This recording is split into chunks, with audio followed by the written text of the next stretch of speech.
My father blamed me my whole life for killing my mom at birth, treated me like trash while my sister was his princess. But when I got married, my grandfather gave me a $500,000 house and his entire inheritance. Now my father begs for forgiveness, and my sister is broke. I'm 28 years old. I got married like 3 months ago. And honestly, I need to get this off my chest because what happened basically destroyed what little was left of my relationship with my father and my sister. The thing is, all of this goes back way further. Since the day I was born, literally. And I know that sounds dramatic, but it's the truth. My name is Natalie. I work in digital marketing, and this is the story of how I finally freed myself from a family that never really wanted me. I guess I should start at the beginning, though it's a pretty messed up beginning. My mom, Clara, died when I was born. Complications during childbirth. You know, one of those tragedies that just happen and nobody's to blame, or at least that's what normal people would think. But my father, Stephen, never saw it that way. To him, I killed his wife. Yeah, that literal. He never told me that in those exact words when I was a kid. But I felt it in every look, in every time he ignored me, in the way he said my name like it hurt his mouth. I have memories from when I was like 5 or 6 years old, asking him why he never hugged me like he hugged my sister Angela, and he would just get up and leave the room. He wouldn't even answer me, you know? Like I was a piece of furniture that talked. Angela is 4 years older than me, and for as long as I can remember, she was my father's golden child. Everything she did was right. Everything I did was wrong, or just didn't matter. When Angela got good grades, my father would take her out to dinner and buy her whatever she wanted. When I got good grades, he'd barely nod and keep watching TV. Angela wanted ballet classes, piano classes, whatever, and my father would happily pay for everything. I'd ask to go to summer camp and he'd tell me there was no money, even though he'd literally just bought Angela a used car for her 17th birthday. I'm not exaggerating when I say I grew up feeling like I was the house servant. I cooked, cleaned, did laundry, while Angela basically lived like a princess. My father didn't even try to hide the favoritism, and when I complained, he'd tell me to stop being dramatic and selfish. The worst part wasn't just the neglect, it was the way they made me feel guilty for existing. There were days when my father would look at me and I could see the hatred in his eyes. Or maybe it wasn't hatred, maybe it was pain, but to me it felt the same. Once, when I was like 13, I found a picture of my mom and showed it to him because we never talked about her. I asked him what she was like. If I looked like her, normal things any girl would want to know about her dead mother. And he snatched the photo from my hands and yelled at me to never touch my mom's things again, that I had no right. I locked myself in my room and cried for hours, and Angela didn't even ask what happened. She was always on my father's side in everything. Always. When I turned 18 and left for college, it was like being able to breathe for the first time in my life. I left with a scholarship and a student loan because my father made it very clear he wasn't going to help me financially, even though he was paying all of Angela's expenses at her expensive private university. I worked part-time at a coffee shop, studied communications, and for the first time in my life, I was happy. I met people who appreciated me, who didn't treat me like I was a burden or a mistake.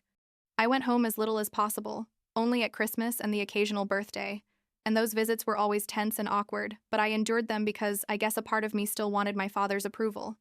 As stupid as that sounds, things got really bad when I met Jordan. We dated for almost 2 years, and he was my first serious love. You know, the kind of relationship where you start thinking about futures and living together and all that. He was sweet, attentive, made me laugh, and for the first time I felt like someone was choosing me. First, I brought him home for Thanksgiving when we were like 23, and it was a huge mistake. Angela was there, obviously, and from the moment Jordan walked through the door, she started with her little game. She'd dress up more than normal, laugh really loud at everything he said, find excuses to touch him, like she'd put her hand on his arm when she talked or lean over him to reach things on the table. I noticed, but I tried not to be paranoid. You know, I told myself I was imagining things, that Angela wouldn't do that. But on Black Friday night, after we got back from shopping, I went down to the kitchen for water and heard them in the living room. Angela was talking in that tone you use when you're flirting, all giggles and soft voice, and I heard Jordan laughing too. I stood there in the hallway like an idiot, listening to my sister blatantly flirt with my boyfriend in my father's house. I walked into the living room and Angela didn't even look embarrassed. She just smiled, at me and said something like, "Oh, Jordan was telling me a really funny story. You should hear it." I told Jordan we had to leave, that I felt sick, and he rolled his eyes but followed me to the car. 2 weeks later, Jordan was acting weird, like answering text messages hidden and smiling at his phone and getting nervous when I asked him what was going on. I'm not stupid, you know. So I checked his phone when he got in the shower. Yeah, I know. It's wrong. But my instinct wasn't failing me. And found messages with Angela. Explicit messages, photos, videos, conversations about the night they spent together when I was supposedly asleep at my father's house. Turns out Jordan had snuck out of the guest room and gone to Angela's room, and they basically had sex while I was sleeping upstairs. I felt physically sick. Literally ran to the bathroom and threw up. I confronted Jordan immediately, and he didn't even deny it. He tried to justify himself, saying that Angela had come on to him, that he was drunk, that it was a mistake, all the classic excuses cheaters use. I kicked him out of my apartment and told him I never wanted to see him again. Then I called Angela, and she had the nerve to laugh. She told me it wasn't that big a deal, that it was just sex, that I was overreacting like always. I screamed at her that she was a traitorous bitch, and how could she do that to me? And she just said, "Well, maybe if you were a better girlfriend, he wouldn't have needed to come to me." I hung up and called my father, because I needed someone in my family to be on my side for once in my damn life. My father listened to the whole story, and you know what he said? He said that these things happen, that Angela didn't do it with bad intentions, that Jordan was the only one to blame. I told him I wanted him to talk to Angela, to tell her what she did was wrong, and he refused. He told me he wasn't going to get between sisters, that we had to resolve it ourselves like adults. But when I asked him if he was going to stop giving Angela money or show any consequences for what she did, he got mad at me. He yelled at me to stop being so dramatic, that it seemed like I wanted to destroy the family, that I'd always been problematic and resentful. That was the last time I talked to him for almost 3 years. I cut contact with both of them, blocked their numbers, their social media, everything. It was liberating but also painful, because even though my family was terrible, they were still my family. You know what I mean? A part of me wanted my father to call me, to apologize, to finally choose me even if it was just once. But that never happened. Angela sent me like 2 more messages telling me I was being ridiculous and that I was punishing her for nothing, and then she gave up too. I guess for them I just stopped existing. Which was ironic considering that's basically how it had been my whole life. During those 3 years, I grew a lot. I finished my degree, got a good job, started therapy, yeah, finally, and met Dylan. Dylan is the love of my life, seriously. He's the kindest and most understanding person I've ever met. I told him the whole story about my family from the beginning, and he never judged me, never told me I was overreacting or that I should forgive and forget. And he just supported me and told me I deserved people who treated me well. We got engaged after a 1.5 years together, and I was excited to plan a wedding where my toxic family wouldn't be invited. But then my father had a heart attack. Angela called me from the hospital, crying, saying that Dad was serious and that he needed to see me. I was furious that she had the nerve to contact me after 3 years only because they needed something, but I was also scared because, I don't know, part of me still loved my father despite everything. I went to the hospital and saw him there connected to machines, looking old and fragile, and something inside me broke. Angela hugged me and acted like nothing bad had ever happened between us, and my father took my hand and told me he was sorry, that he'd been a bad father, that he loved me. They were nice words, but they didn't come with real actions, you know? During his recovery, I discovered he had a lot of medical debt because his insurance was bad, and Angela didn't have money to help because she basically lived off what my father gave her. So I, like the idiot I am, paid the hospital bills. It was like $30,000 that I took from my savings and a loan. My father cried and thanked me, told me he was going to make it up to me, that things would be different. And for a while it seemed like they were. We talked on the phone every week. He asked about my job and about Dylan. He even said he'd like to meet him. When I told him Dylan and I were getting married, he seemed genuinely happy. He asked when the wedding was, said he wanted to be there, that he wanted to walk me down the aisle if I'd let him. I was cautious, but I'm also hopeful, because maybe, just maybe, my father was finally going to be the dad I always wanted. I started planning the wedding, sent invitations, found the perfect dress, everything was going well. And then, like 2 months before the wedding, My father called me and said we needed to talk. We met at a coffee shop near his house, and from the moment he sat down, I knew something was wrong. He told me he was very excited about the wedding, but that there was a problem. I asked him what problem, and he said that Angela wasn't invited. I explained that no, Angela wasn't invited because what she did was unforgivable, and because I didn't want toxic people on the most important day of my life. My father sighed and told me he understood. I was hurt, but that it had been years. That Angela was sorry too. That we needed to let the past go. I told him no. That this wasn't a discussion. That it was my wedding, and Angela wouldn't come. Then, my father gave me an ultimatum. He told me that if Angela wasn't invited, he wouldn't go either. He said it just like that. Like, either you invite your sister, or I'll have nothing to do with your wedding. I sat there in total shock, feeling like someone had thrown ice water on me. I asked him if he was serious, if he was really going to choose Angela over me again, at my wedding, and he just repeated that it was my decision, that I could invite Angela and have my complete family there, or I could be selfish and get married without us. I think something inside me died in that moment. All the hope I'd had that things would be different, that my father would finally see me and value me, just disappeared. I told him, okay, then don't come. He seemed surprised, like he expected me to give in like always, and said, Natalie, don't be ridiculous, think about it. But I'd already been thinking about it for 28 years of my life. I got up from the table and told him he could go to hell, that Angela could go to hell, and that I never wanted to see him again. He yelled my name as I walked out of the coffee shop, but I didn't stop. I cried all the way home, and Dylan hugged me when I told him what happened. He told me I didn't need my father to have a beautiful wedding, that he would be there, and that's what mattered. But I wanted someone from my family to walk me down the aisle, you know? So I called Harold. My father's father. My grandfather. Harold had always been kind to me, though I saw him rarely, because he lived in another state. I told him the whole situation, unfiltered, all the abuse and neglect and betrayal, and he was quiet for a long time. Then he told me he didn't know things had been that bad, that he was ashamed he hadn't been more present, and that it would be an honor to walk me down the aisle. The wedding was beautiful. Perfect? Really? My grandfather Harold walked with me and cried when he saw me in the dress, and told me I looked just like my mom in the pictures he had of her. Dylan was waiting for me at the end of the aisle with that smile that always melts me. And when we said our vows, I knew I was exactly where I was supposed to be, surrounded by people who truly loved me. There was no drama, no toxic people ruining the day, just love and happiness. My father didn't call, didn't send a message, nothing. Angela didn't either. It was like they confirmed that they'd never really cared. At the reception, after the speeches and dancing, my grandfather Harold asked for everyone's attention. I thought he was going to give another toast or something, but instead he announced he was giving us his vacation house as a wedding gift.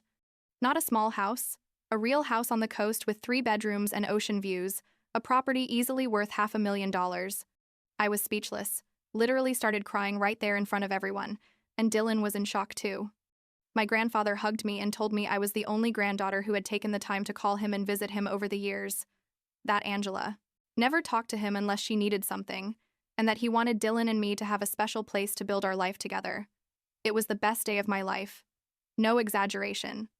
But of course, things couldn't stay that nice. Like a week after the wedding, my father showed up at my apartment without warning. He knocked on the door insistently until I opened it, and when I saw him, he was red with anger.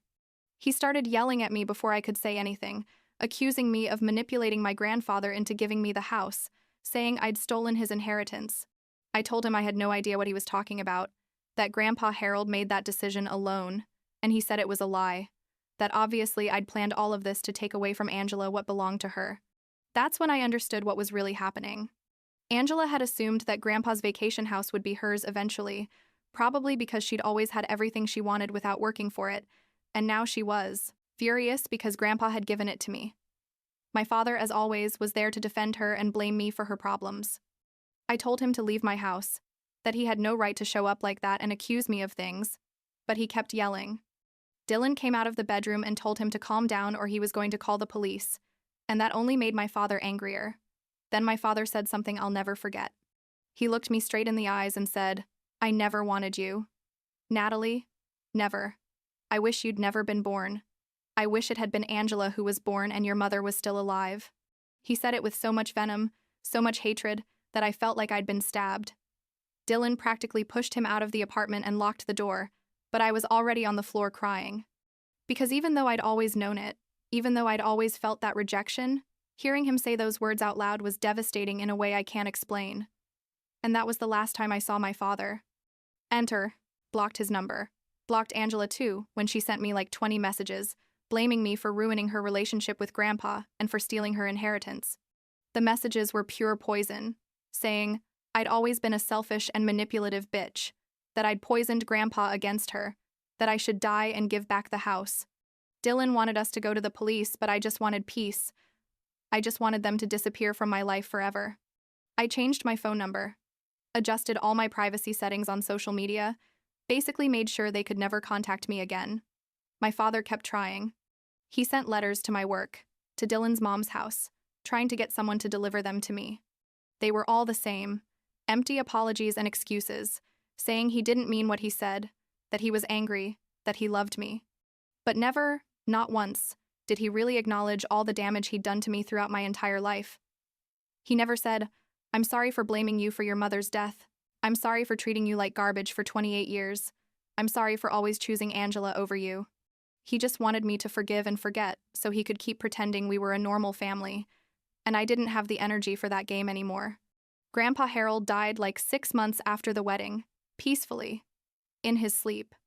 I went to his funeral and my father was there with Angela, and neither of them spoke to me. They just looked at me with hatred from across the room. After the funeral, the lawyer read the will, and it turns out my grandfather had changed several things before he died. He left my father a moderate amount of money and some personal items, but most of his estate he left to me. He left me an investment fund, his savings, and a letter. In the letter, he said he always knew his son had failed me, that he was deeply sorry, and that he wanted to make sure I was well taken care of. He said he saw in me the strength and kindness that his son had lost a long time ago, and that he was proud of the woman I'd become despite everything. Angela exploded at the funeral.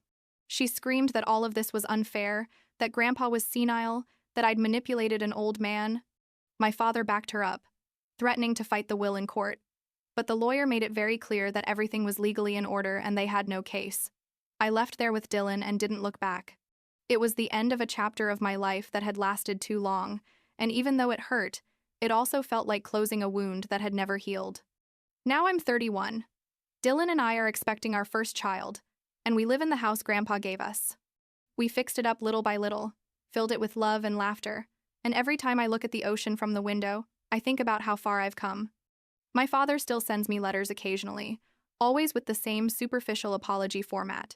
The last one said that Angela was having financial problems because he couldn't support her, like before, and if I could help her. I threw it in the trash without finishing reading it.